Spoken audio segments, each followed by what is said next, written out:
ഭ്രാന്തന്റെ പ്രണയം an unconditional love story ഭാഗം 3. ഹരി വീണ്ടും പറയാൻ തുടങ്ങി. വിനോദ് ഒരു പാവാണ്, നന്നായി ചിത്രമൊക്കെ വരയ്ക്കായിരുന്നു അവൻ. പക്ഷേ അവന് പെട്ടെന്ന് ദേഷ്യം വരൂട്ടോ. ദേഷ്യം വന്നാൽ അവന് പിടിച്ചാൽ കിട്ടില്ല. അതുപോലെ തന്നെയായിരുന്നു അവൻ്റെ പ്രണയവും. ആർക്കും വിട്ടുകൊടുക്കാതെ അത്രയും അവളെ അവൻ പ്രണയിച്ചിട്ടുണ്ട്. വിവാഹശേഷം രണ്ടാളും ഒരുപാട് സന്തോഷത്തിൽ തന്നെയായിരുന്നു. 2 മാസം, അതെ, അവരുടെ ജീവിതത്തിലെ ഏറ്റവും നല്ല 2 മാസങ്ങൾ. അത്രേ അവരെ ഒരുമിച്ച് ജീവിച്ചിട്ടുള്ളൂ. മാളുവിന് സഹിക്കാൻ കഴിയാത്ത വേദന തോന്നി. അതൊരിക്കലും തൻ്റെ ഭർത്താവിന് ആദ്യമേ ഒരു ഭാര്യ ഉണ്ടായിരുന്നു എന്ന വേദനയായിരുന്നില്ല. ഇത്രയും പരസ്പരം പ്രണയിച്ചവരെ അകറ്റിയല്ലോ ഈശ്വരൻ. അവൾക്കൊരു നിമിഷം ദൈവങ്ങളോട് പോലും ദേഷ്യം തോന്നിപ്പോയി. തന്നെ കുറുമ്പോടെ നോക്കുന്നവനെ ഒരു മാത്രം ഓർമ്മയിൽ തെളിഞ്ഞതും അവളുടെ ഉള്ളിൽ അവനോടുള്ള സ്നേഹം നിറഞ്ഞു കവിഞ്ഞു. വിനോദിന് അവൾ ഉണ്ണിയേട്ടാന്ന് വിളിക്കുന്നത് കേൾക്കാൻ നല്ല കൊതിയായിരുന്നു. പക്ഷേ അതുമാത്രം അവൾ അവനെ വിളിച്ചിട്ടില്ല. അവൾക്ക് വിനുവേട്ടാന്ന് മാത്രമേ വായിൽ വരൂന്ന് അവനോട് കൊഞ്ചി പറയുന്നത് എത്രയോ തവണ താനും കേട്ടിട്ടുണ്ട്. അവളുടെ കൊഞ്ചൽ കാണുമ്പോൾ അവൻ്റെ ആ നേരിയ പരിഭവം പോലും അതിൽ അലിഞ്ഞു പോവും. ഒരിക്കൽ വിനോദും അവളും കൂടി കുറച്ച് ദൂരെയുള്ള ഒരു അമ്പലത്തിൽ തൊഴാൻ പോയതാ. തിരിച്ചു വരും വഴി ഒരു ഒരു ഹരിയുടെ ശരീരം ആ ഓർമ്മയിൽ വിറച്ചുപോയി. ഹരിയേട്ടാ, മാളു വേദനയോടെ അവൻ്റെ കയ്യിൽ അമർത്തി പിടിച്ചു. ഹരി പെട്ടെന്ന് അവൻ്റെ കണ്ണുകൾ തുടച്ചു. ഒന്നുമില്ലടോ, മോള് കരയല്ലേ? അവൻ അവളെ ആശ്വസിപ്പിക്കാൻ ശ്രമിച്ചു. അവൾ കരഞ്ഞു കലങ്ങിയ കണ്ണുകളുമായി അവനെ നോക്കി തേങ്ങി. അവൻ അവളുടെ കയ്യിൽ മുറുകെ പിടിച്ചു. അവൻ്റെ കയ്യിൽ നിന്ന് വന്ന മിസ്റ്റേക്കാണെന്നാ കണ്ടുനിന്നവർ പറഞ്ഞത്. ചിലപ്പോ അവരെന്തെങ്കിലും സംസാരിച്ചുകൊണ്ട് കാർ ഓടിച്ചതാവും. എൻ്റെ വിനു കണ്ടു കാണില്ല മുന്നിൽ തൻ്റെ പ്രിയപ്പെട്ടവളുടെ ജീവൻ എടുക്കാൻ ഒരു ലോറി വന്നത്. എല്ലാം പെട്ടെന്നായിരുന്നു. ഗായുമോൾ അപ്പം തന്നെ മരിച്ചു. വിനു, അവൻ്റെ തലയേതോ കല്ലിലിടിച്ചിട്ടുണ്ടായിരുന്നു. ശരീരം മൊത്തം നല്ല മുറിവുകളും ഉണ്ടായിരുന്നു. അവൻ കരഞ്ഞുകൊണ്ട് പറഞ്ഞു. മാളു പൊട്ടി കരഞ്ഞുപോയി. ഹരി പകപ്പോടെ അവളെ നോക്കി. എല്ലാം കേട്ടതിൻ്റെ വേദനയിൽ എന്ന പോലെ അവളുടെ കണ്ണുകൾ ഒഴുകുന്നുണ്ട്, ശരീരം ഉലയുന്നുണ്ട്. ഹരി വേദനയോടെ അവളെ നോക്കി നിന്നു. കുറച്ചു നേരത്തിന് ശേഷം അവളൊന്ന് ഓക്കെയായെന്ന് കണ്ടതും ഹരി വീണ്ടും പറയാൻ തുടങ്ങി. 2-3 ദിവസം കഴിഞ്ഞിട്ടാ അവൻ കണ്ണു തുറന്നത്. ആരെയും തിരിച്ചറിഞ്ഞില്ല അവൻ, എന്നെപ്പോലും. ഡോക്ടർ ആദ്യം പറഞ്ഞത് ആക്സിഡന്റിന്റെ ഷോക്കിൽ പറ്റിയതാവും, പതിയെ എല്ലാവരും ഓർമ്മ കിട്ടുന്ന. പക്ഷേ കുറച്ച് ദിവസങ്ങൾക്ക് ശേഷം അവൻ്റെ സ്വഭാവത്തിൽ എന്തോ ഒരു വ്യത്യാസം. സ്വയം മുടി പിടിച്ചു വലിക്കുന്നു, ശരീരം സ്വയം വേദനിപ്പിക്കുന്നു, ഉറക്ക നിലവിളിക്കുന്നു. ഞങ്ങളെല്ലാം ആകെ ഭയന്നുപോയി. വല്യമ്മ ആകെ തകർന്നുപോയി. വല്യമ്മയ്ക്ക് എല്ലാത്തിനും താങ്ങായി ഞാനും അച്ഛനും അമ്മയും എല്ലാവരും ഉണ്ടായിരുന്നു. അപ്പച്ചിയും വന്നിരുന്നു അവനെ കാണാൻ, അവൻ്റെ വേദനയിൽ സന്തോഷിക്കാൻ. ഗൗരിയുടെ കണ്ണിൽ മാത്രം അന്ന് ഞാൻ ആദ്യമായിട്ട് വേദന കണ്ടു.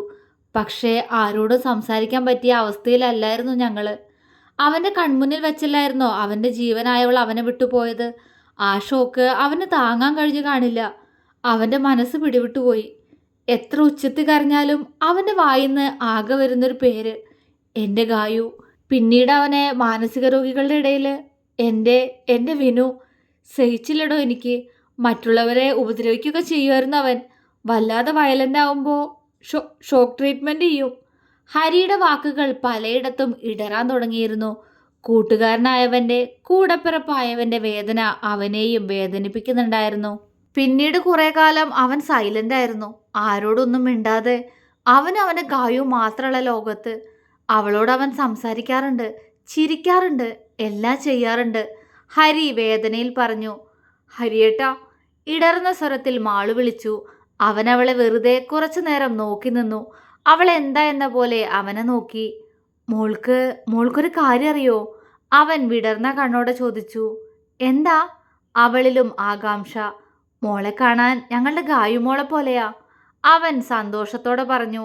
മാളു തറഞ്ഞു നിന്നുപോയി. അവളുടെ ചെവികളെ അവൾക്ക് വിശ്വസിക്കാനായില്ല. തന്നെ കാണാൻ ഗായത്രി ചേച്ചി പോലെയാണെന്നോ? അവൾ ഹരിയെ തന്നെ നോക്കി നിന്നു. സത്യം മാളു, നിന്നെ കാണാൻ ഞങ്ങളുടെ ഗായത്രി മോളെ പോലെ തന്നെയാ, അതേ മുഖം. പക്ഷേ അവൾക്ക് കുറച്ചുകൂടി നിറമുണ്ട്, കുറച്ച് വണ്ണവും. അതുമാത്രാ നിങ്ങൾ തമ്മിലുള്ള വ്യത്യാസം, അവൻ പുഞ്ചിരിയോടെ പറഞ്ഞു. അതുകൊണ്ടാണോ ഉണ്ണിയേട്ടനെ കൊണ്ട് എന്നെ നിർബന്ധിച്ച് വിവാഹം കഴിപ്പിച്ചേ? അവളുടെ കണ്ണുകളിൽ വേദന. ഹരി അവളെ തന്നെ നോക്കി നിന്നു. ശേഷം അവളെ നോക്കി മനോഹരമായൊന്ന് പുഞ്ചിരിച്ചു. അതിനാരാ പറഞ്ഞേ അവനെ കൊണ്ട് മോളെ നിർബന്ധിച്ച് വിവാഹം കഴിപ്പിച്ചതാന്ന്? അവൻ അതേ പുഞ്ചിരിയോടെ തന്നെ ചോദിച്ചു. പിന്നെ? അവൾ സംശയത്തോടെ അവനെ നോക്കി. മോളെ കണ്ടെത്തിയതേ അവനാ, നിന്റെ ഉണ്ണിയേട്ടൻ. ഹരി പുഞ്ചിരിയോടെ പറഞ്ഞു. എന്താ? അവൾ വായും തുറന്ന് അവനെ നോക്കി നിന്നു.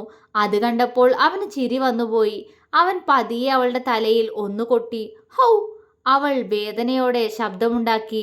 അവനെ കൂർപ്പിച്ചു നോക്കി തല ഒഴിഞ്ഞു. എന്താ? അവൾ കുറുമ്പോടെ അവനോട് ചോദിച്ചു. പിന്നല്ലാണ്ട്, നീ ഇങ്ങനെ വായും തുറന്നു നിന്നാ വല്ല ഈച്ചയും കയറും പെണ്ണേ. അവന്റെ സംസാരത്തിലും കുസൃതി. അവൾ അവനെ നോക്കി ഇളിച്ചു കൊടുത്തു. അവനും ചിരിച്ചുപോയി. സത്യം മാളു, നിന്നെ കണ്ടെത്തിയത് വിനു തന്നെയാ. ഞാൻ പറഞ്ഞില്ലേ അവൻ സൈലന്റ് ആയിരുന്നു, ആരോടും മിണ്ടില്ലായിരുന്നു എന്നൊക്കെ. അവൾ മൂളി.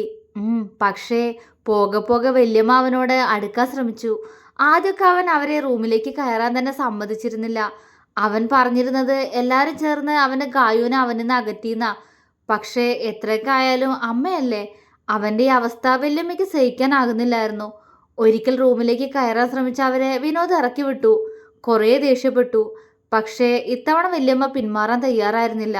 അവൻ നന്നായി പെരുമാറിയ അവന് ഗായുവിനെ അവന് തന്നെ തിരിച്ചു കൊടുക്കാന്ന് വല്യമ്മ പറഞ്ഞു. അന്ന് എന്തൊരു സന്തോഷമായിരുന്നു അവന്. പതിയെ വല്യമ്മ അവന് പറഞ്ഞു മനസ്സിലാക്കി കൊടുത്തു അവരവൻ്റെ അമ്മയാണെന്ന്. ആദ്യമൊന്നും അവനത് ചെവിക്കൊണ്ടില്ല. പതിയെ പതിയെ ആ സ്നേഹച്ചിറകിൽ അവനും ഒതുങ്ങാൻ തുടങ്ങി. ഇതിനിടയ്ക്ക് അവൻ പലപ്പോഴും ഗായുവിനെ വല്യമ്മയോട് അന്വേഷിച്ചിട്ടുണ്ട്. അപ്പോഴൊക്കെ വൈകാതെ കൊണ്ടുവരാന്ന് തന്നെ വല്യമ്മ വേദനയോടെ പറഞ്ഞുകൊണ്ടിരിക്കും. പക്ഷെ രാത്രികാലങ്ങളിൽ അവൻ ഇപ്പോഴും അവൻ്റെ ഗായുവിനോട് സംസാരിക്കാറുണ്ട്. നേരം വെളുക്കുമ്പോൾ അവൾ പിണങ്ങിപ്പോയിന്ന് പറഞ്ഞ് അവൻ്റെ അമ്മയെ കെട്ടിപ്പിടിച്ച് കരയും. ഹരി പറഞ്ഞു നിർത്തി. മാളു പേടിയോടെ അവനെ നോക്കി. അവളുടെ പേടി അവന് മനസ്സിലായിരുന്നു. അവൻ അവളുടെ അടുത്ത് ചെന്ന് അവളുടെ കയ്യിൽ പിടിച്ചു. മോള് പേടിക്കണ്ട, അവനിപ്പോൾ ആരും ഉപദ്രവിക്കാറില്ല. പക്ഷേ അവൻ ഇഷ്ടമില്ലാത്തവർ അവൻ്റെ മുറി കയറുന്നത് അവനിഷ്ടമല്ല. ആ ഇഷ്ടമില്ലാത്തവരുടെ പട്ടികയിൽ ഞാനുണ്ട് കേട്ടോ, ഹരി ഇടർച്ചയോടെ പറഞ്ഞു. മാളു ഹരിയെ നോക്കി. അവൻ്റെ കണ്ണിൽ കൂട്ടുകാരൻ തന്നെ മറന്നുപോയതിലുള്ള വേദന. എല്ലാം ശരിയാവും, അവൾ പതിയെ പറഞ്ഞു. അവൻ മൂളി. ഒരിക്കൽ നിങ്ങളുടെ നാട്ടിലൊരു അമ്പലത്തിൽ വന്നപ്പോഴായിരുന്നു അവൻ നിന്നെ കണ്ടത്. അന്ന് ഞാനും വല്യമ്മയുണ്ടായിരുന്നു അവൻ്റെ കൂടെ. അവൻ നല്ല സന്തോഷത്തിലായിരുന്നു. നിന്നെ കുറെ ഗായുന്നൊക്കെ വിളിക്കുന്നുണ്ടായിരുന്നു, അവൻ പറഞ്ഞു. മാളു അത്ഭുതത്തോടെ അവനെ നോക്കി. സത്യത്തി നിന്നെ കണ്ടപ്പോൾ ആദ്യം ഞങ്ങളും ഞെട്ടിപ്പോയിട്ടോ. ശരിക്കും ഞങ്ങളുടെ ഗായുമോളെ പോലെ തന്നെയാ നീ, അവൻ വാത്സല്യത്തോടെ പറഞ്ഞു. അവൾ അവനെ നോക്കി പുഞ്ചിരിച്ചു. പക്ഷേ അന്ന് നിന്റെ അടുത്തേക്ക് വരാൻ ഞങ്ങൾ ആരും അവനെ സമ്മതിച്ചില്ല. അന്ന് വർഷങ്ങൾക്ക് ശേഷം ഞങ്ങൾ കണ്ടു അതേ ദേഷ്യത്തിലുള്ള വിനോദിനെ. അന്നവൻ ഞങ്ങളെ കുറേ ഉപദ്രവിച്ചു. അവിടെ നിന്ന് നേരെ ഹോസ്പിറ്റലിലേക്കാണ് കൊണ്ടുപോയത്. ഡോക്ടറുടെ നിർദ്ദേശമായിരുന്നു അവൻ്റെ സന്തോഷം നടത്തി കൊടുക്കണമെന്ന്. പിന്നീട് ഞങ്ങളുടെ പരിശ്രമം അതിനായിരുന്നു. മോളുടെ അമ്മാവനെ കണ്ട് എല്ലാ കാര്യവും പറഞ്ഞു. അയാൾക്ക് എതിർപ്പൊന്നുമില്ലായിരുന്നു. പക്ഷേ അയാൾ ഞങ്ങളോട് കുറച്ച് പണം ആവശ്യപ്പെട്ടായിരുന്നു. മോളുടെ ആവശ്യത്തിനാണെന്നാ പറഞ്ഞേ, അവൻ അവളെ നോക്കി പറഞ്ഞു. അവൾ കണ്ണു നിറച്ച് ഹരിയെ നോക്കി. എനിക്കൊന്നും അറിയില്ലായിരുന്നു. ആരും പറഞ്ഞതുമില്ല എന്നോട്. മോളെ, അവൻ ദയനീയമായി അവളെ വിളിച്ചു. സാരല്ല, എനിക്ക് വിഷമമൊന്നുമില്ല കേട്ടോ, അവൾ പറഞ്ഞു. 18 വയസ്സ് മാത്രം പ്രായമുള്ള ആ കൊച്ചു പെണ്ണിനോട് അവന് ഒരു വേള സഹതാപം തോന്നിപ്പോയി. ഞാൻ ഈ ഡ്രസ്സൊക്കെ ഒന്ന് മാറ്റിയിട്ട് അങ്ങോട്ട് ചെല്ലട്ടെ. നേരത്തെ അമ്മ കരഞ്ഞോണ്ടല്ലേ പോയത്. ഇപ്പോഴല്ലേ ഞാനെല്ലാം അറിഞ്ഞേ. പാവം, ഞാനും ഒരുപാട് വേദനിപ്പിച്ചു, അവൾ വിഷമത്തോടെ പറഞ്ഞു. അവളുടെ നിഷ്കളങ്കത നിറഞ്ഞ മുഖത്തേക്ക് അവൻ നോക്കി നിന്നു. പതിയെ അവളെ നോക്കി ഒന്ന് പുഞ്ചിരിച്ച് അവൻ തിരിഞ്ഞു നടന്നു. പെട്ടെന്നെന്തോ ഓർത്തതുപോലെ ഹരി അവളെ തിരിഞ്ഞു നോക്കി. മാളു എന്താ എന്ന പോലെ അവനെ നോക്കി. ഞാൻ വിശ്വസിച്ചോട്ടെ, എൻ്റെ വിനുവിന് തുണയായി എന്നും കൂടെ തന്നെ കാണൂന്ന്, അവൻ പതിഞ്ഞ സ്വരത്തിൽ ചോദിച്ചു. അവൾ ഒരു വേള അവനെ നോക്കി നിന്നു. പതിയെ അവനെ നോക്കി അവൾ മനോഹരമായി പുഞ്ചിരിച്ചു. ഞാനുണ്ടാവും എന്നും എൻ്റെ ഉണ്ണിയേട്ടൻ്റെ കൂടെ. ആർക്കും കൊടുക്കില്ല ഞാൻ. എൻ്റെ മാത്രം, ആർദ്രമായ സ്വരത്തിൽ അവൾ പറഞ്ഞു. ഹരി സന്തോഷത്തോടെ കണ്ണുകൾ തുടച്ച് റൂമിൽ നിന്നും പുറത്തേക്ക് പോയി. മാളു വാതിലടച്ച് വേഗം കല്യാണസാരി മാറ്റി പകരം ദേവിക തന്ന ധാവണിയെടുത്ത് ഉടുത്തു. അത്രയും വില കൂടിയ വസ്ത്രം അവൾ ആദ്യമായിട്ടായിരുന്നു ധരിക്കുന്നത്. അവൾ പതിയെ റൂമിലെ കണ്ണാടിക്ക് മുന്നിലേക്ക് നടന്നു. ആ വേഷത്തിൽ അവൾ അവളെ തന്നെ സ്വയം അത്ഭുതത്തോടെ നോക്കി നിന്നു. കഴുത്തിലെ വിനോദെന്നെഴുതിയ താലിയിലേക്ക് അവൾ സൂക്ഷിച്ചു നോക്കി. അവൾ പതിയെ അത് കയ്യിലെടുത്ത് അതിൽ അമർത്തി ചുംബിച്ചു. കണ്ണാടിയിൽ കൂടി കാണുന്ന അവളുടെ സീമന്തരേഖയിലെ ചുവപ്പിലേക്ക് ഒരു വേള അവളുടെ കൈകൾ ചലിച്ചു. താനൊരു ഭാര്യയായിരിക്കുന്നുവെന്ന് അവൾ അവളോട് തന്നെ പറഞ്ഞുകൊണ്ടിരുന്നു. വിനോദിന്റെ മുഖം മനസ്സിലേക്ക് വന്നതും ഒരു വേള അവളുടെ മനസ്സിൽ ഭയവും അതേപോലെ തന്നെ സ്നേഹവും നിറഞ്ഞു. അവൾ പതിയെ വാതിൽ തുറന്ന് ഹാളിലേക്ക് നടന്നു. അവിടെ ചെന്നപ്പോൾ കണ്ട കാഴ്ചയിൽ ഒരു വേള അവളുടെ മനസ്സ് നിറഞ്ഞു. ദേവിക വിനോദിന് ഭക്ഷണം വാരി കൊടുക്കുകയായിരുന്നു. അവൻ എപ്പോഴാണ് താഴേക്ക് ഇറങ്ങി വന്നതെന്ന് അവൾക്ക് അറിയുമായിരുന്നില്ല. അവളുടെ കൊലുസിന്റെ കിലുക്കം കേട്ടതും ദേവിക അവളെ മുഖമുയർത്തി നോക്കി. അവൾ അവരെ നോക്കി ഭംഗിയായി പുഞ്ചിരിച്ചു. എന്നാൽ അവരുടെ കണ്ണിൽ തൻ്റെ മകനെ വിട്ട് ആള് പോകുമോ എന്ന ഭയമായിരുന്നു. അവരുടെ നോട്ടം വീണ്ടും വിനോദിലേക്ക് തന്നെ പോയി. അവർ വാത്സല്യത്തോടെ അവന് ഭക്ഷണം വാരിക്കൊടുത്തു. മാളുവിന് അവൻ്റെ അടുത്തേക്ക് പോകണമെന്ന ആഗ്രഹമുണ്ടായിരുന്നെങ്കിലും പേടി കാരണം അവൾ അവിടെ ചുമരിൽ തന്നെ ചാരി നിന്നു. അവൾ അവനെ തന്നെ നോക്കി നിന്നു. എന്നാൽ അവൻ്റെ കണ്ണുകൾ ഒരിക്കൽ പോലും അവളെ തേടി ചെന്നില്ല. മാളുവിന് വേദന തോന്നി. അവൾ പെട്ടെന്ന് കണ്ണുകളൊന്ന് ചിമ്മി തുറന്ന് ചുറ്റും കണ്ണോടിച്ചു. ഹാളിന്റെ മൂലയിലായി അവളെ തന്നെ നോക്കിയിരിക്കുന്ന ഹരിയെ അപ്പോഴാണ് അവൾ കാണുന്നത്. അവൾ അവനെ നോക്കി മനോഹരമായി പുഞ്ചിരിച്ചു. അവനും അവളെ നോക്കി കണ്ണ് ചിമ്മി കാണിച്ചു. മതി, വിനോദിന്റെ ഗൗരവത്തോടെയുള്ള ശബ്ദം. കുറച്ചുകൂടെ കഴിക്കുണ്ണി, ദേവിക സ്നേഹത്തോടെ പറഞ്ഞു. എന്നാൽ അവൻ ഒന്നും മിണ്ടാതെ എഴുന്നേറ്റ് വായും കഴുകി വീണ്ടും റൂമിലേക്ക് നടന്നു. മാളു അവനെ തന്നെ നോക്കി നിന്നു. അവൾ പതിയെ ദേവികയുടെ അടുത്ത് പോയിരുന്നു. അവരവളെ തലയുയർത്തി നോക്കി. മോളെ, അവർ ഇടർച്ചയോടെ വിളിച്ചു. മാളു പെട്ടെന്ന് അവരുടെ ഇടത് കൈയിൽ അമർത്തിപ്പിടിച്ചു. ദേവിക നിറഞ്ഞ കണ്ണിൽ സംശയം നിറച്ച് അവളെ നോക്കി. ഞാനുണ്ടാവും എന്നും, ഇട്ടിട്ട് പോവില്ല, അമ്മ പേടിക്കണ്ട, മാളു പതിയെ പറഞ്ഞു. ദേവികയുടെ കണ്ണിൽ നിന്നും കണ്ണുനീർ ഒഴുകി. അവൾ പതിയെ ആ കണ്ണുകൾ തുടച്ചു കൊടുത്തു.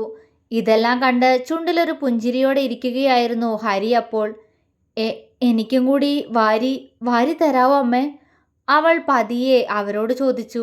ദേവിക അവളെ വിശ്വാസം വരാത്തതുപോലെ നോക്കി. സോറി, അമ്മയ്ക്ക് ഇഷ്ടമില്ലാച്ച വേണ്ട. എനിക്ക് കൊതിയായിട്ട് ചോദിച്ചതാ. എൻ്റെ അമ്മ ഉണ്ടായിരുന്നപ്പോൾ എപ്പോഴും എനിക്ക് വാരി തരുമായിരുന്നു. അച്ഛനും അമ്മയും പോയ ശേഷം ആ രുചി ഞാൻ അറിഞ്ഞിട്ടില്ല. ആ കൊതി കൊണ്ട് ചോദിച്ചതാ. അവൾ കണ്ണു നിറച്ച് അവരെ നോക്കി പറഞ്ഞ് പെട്ടെന്ന് തല താഴ്ത്തിയിരുന്നു. മാളുവിൻ്റെ വായിൽ നിന്നും അത്രയും കേട്ടപ്പോഴേക്കും ആ അമ്മയുടെ ഉള്ളും വാത്സല്യത്താൽ നിറഞ്ഞു. അവർ പതിയെ ഒരു ഉരുളെടുത്ത് അവൾക്ക് നേരെ നീട്ടി. അവൾ അത്ഭുതത്തോടെ മുഖമുയർത്തി അവരെ നോക്കി. ദേവിക പുഞ്ചിരിയോടെ അവളെ നോക്കി. കഴിക്കുമോളെ, അവർ വാത്സല്യത്തോടെ പറഞ്ഞു. മാളുവിൻ്റെ കണ്ണുകൾ നിറഞ്ഞു. അവൾ നിറഞ്ഞ കണ്ണോടെ തന്നെ സന്തോഷത്തോടെ അവരുടെ കയ്യിൽ നിന്നും ഭക്ഷണം വാങ്ങി കഴിച്ചു. എനിക്കും കൂടെ, കുറുമ്പോടെയുള്ള ഹരിയുടെ ശബ്ദം. നോക്കുമ്പോൾ അവൻ ദേവികയുടെ അടുത്ത് ഇപ്പുറത്തെ കസേരയിൽ സ്ഥാനമുറപ്പിച്ചിട്ടുണ്ട്. ദേവിക പുഞ്ചിരിയോടെ അവനും ഭക്ഷണം വാരിക്കൊടുത്തു. മാളുവും ഹരിയും പരസ്പരം നോക്കി പുഞ്ചിരിച്ചു. മാളു ചുറ്റും നോക്കി. ആരെ മോള് നോക്കുന്നേ, അപ്പച്ചിയാണോ? ഹരി ചിരിയോടെ ചോദിച്ചു. അവൾ അതേ എന്ന് തല ചലിപ്പിച്ചു. ഞാൻ താഴേക്ക് ഇറങ്ങി വരുന്നത് കണ്ടപ്പോഴേ അവരൊക്കെ വീട്ടിലേക്ക് പോയി. ഇതിൻ്റെ അപ്പുറത്ത് തന്നെയാ ഞങ്ങളുടെ എല്ലാം വീട്. അപ്പച്ചിക്കും ഗൗരിക്കും അവൻ വയ്യാതായത് മുതൽ അവൻ്റെ അടുത്തേക്ക് വരാൻ പേടിയാ. അവൻ പറഞ്ഞപ്പോൾ അവൾ വെറുതെ തല കുലുക്കി. രാത്രിയായിട്ടും വിനോദിനെ താഴേക്ക് കണ്ടില്ല. ദേവിക മുകളിലേക്ക് പോയാണ് അവന് ഭക്ഷണം കൊടുത്തത്. അവിടെ നിന്നും അപ്പോൾ അവൻ്റെ ഉച്ചത്തിലുള്ള സംസാരം കേൾക്കുന്നുണ്ടായിരുന്നു. മാളു ഭയന്ന് വിറച്ചു. ഏട്ടത്തി, ഒരു പെൺകുട്ടിയുടെ ശബ്ദം. മാളു വേഗം തിരിഞ്ഞു നോക്കി. 20 വയസ്സോളം പ്രായമുള്ളൊരു പെൺകുട്ടി. കാണാൻ ഹരിയേട്ടനെ പോലെ ഉണ്ട്. മാളുവിൻ്റെ കണ്ണുകൾ വിടർന്നു. അവളും അത്ഭുതത്തോടെ മാളുവിൻ്റെ മുഖത്തേക്ക് തന്നെ നോക്കി നിൽക്കുകയാണ്. ഹരിയേട്ടൻ്റെ അനിയത്തിയാണോ? മാളു വിടർന്ന കണ്ണോടെ ചോദിച്ചു. അവളുടെ കണ്ണുകളും സന്തോഷത്താൽ വിടർന്നു. അതെ, എങ്ങനെ മനസ്സിലായി? അവളും വിടർന്ന കണ്ണോടെ ചോദിച്ചു. കാണാൻ ഹരിയേട്ടനെ പോലെ തന്നെയുണ്ട്, മാളു പുഞ്ചിരിയോടെ പറഞ്ഞു. അവളും പുഞ്ചിരിച്ചു. എൻ്റെ പേര് ഹർഷ, ചിന്നു എല്ലാവരും വിളിക്കുക, അവൾ പരിചയപ്പെടുത്തി. മാളു ശരി എന്ന പോലെ അവളെ നോക്കി പുഞ്ചിരിച്ചു. ഇയാൾക്ക് എന്നേക്കാൾ പ്രായം കുറവാണല്ലേ, എന്നാലും ഞാൻ ഏട്ടത്തിന്നേ വിളിക്കുള്ളൂ കേട്ടോ. എൻ്റെ ഗായുടത്തിയെ ഞാൻ അങ്ങനെ വിളിച്ചിരുന്നേ, ചിന്നു വാടിയ മുഖത്തോടെ പറഞ്ഞു. അതിനെന്താ, അങ്ങനെ തന്നെ വിളിച്ചോ, മാളു അവളെ നോക്കി പുഞ്ചിരിയോടെ പറഞ്ഞു. ചിന്നുവിന് സന്തോഷമായി. ഏട്ടത്തിയെ കാണാൻ ശരിക്കും ഗായോട്ടത്തി പോലെ തന്നെയുണ്ട്. അവൾ വിടർന്ന മുഖത്തോടെ പറഞ്ഞതും മാളു പുഞ്ചിരിച്ചു. ഞാൻ ആദ്യമായിട്ടാ കാണുന്ന ഏട്ടത്തിയെ.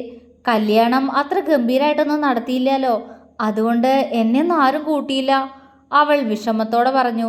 പെട്ടെന്ന് അവളുടെ മുഖത്ത് സന്തോഷം നിറഞ്ഞു. പക്ഷേ ഏട്ടനും വല്യമ്മയൊക്കെ പറഞ്ഞിരുന്നു കേട്ടോ, ഏട്ടത്തിയെ കാണാൻ ഗായോട്ടത്തെ പോലെയാണെന്ന്. സത്യാട്ടോ, ഒരേപോലെയാ നിങ്ങളെ കാണാൻ. ഗായോട്ടത്തി കുറച്ചുകൂടെ വണ്ണുണ്ട്, കുറച്ച് നിറവും ഏട്ടത്തേക്കാൾ കൂടുതലുണ്ട്. അതേ നിങ്ങൾ തമ്മിൽ വ്യത്യാസമുള്ളൂ. അവൾ പുഞ്ചിരിയോടെ പറഞ്ഞു. മാളു അവളോട് ഓരോന്ന് സംസാരിച്ചുകൊണ്ടിരുന്നു. മോളെ, ദേവിക അവളെ വിളിച്ചു. മാളു പുഞ്ചിരിയോടെ അവരുടെ അടുത്തേക്ക് നടന്നു. എന്താ അമ്മേ? മാളു പുഞ്ചിരിയോടെ ചോദിച്ചു. അപ്പോഴാണ് അവരുടെ കയ്യിലുള്ള പാൽ ഗ്ലാസ് അവളുടെ ശ്രദ്ധയിൽപ്പെട്ടത്. അവളുടെ ഉള്ളിൽ വെള്ളിടി വെട്ടി. അവൾ ദയനീയമായി ദേവികയെ നോക്കി.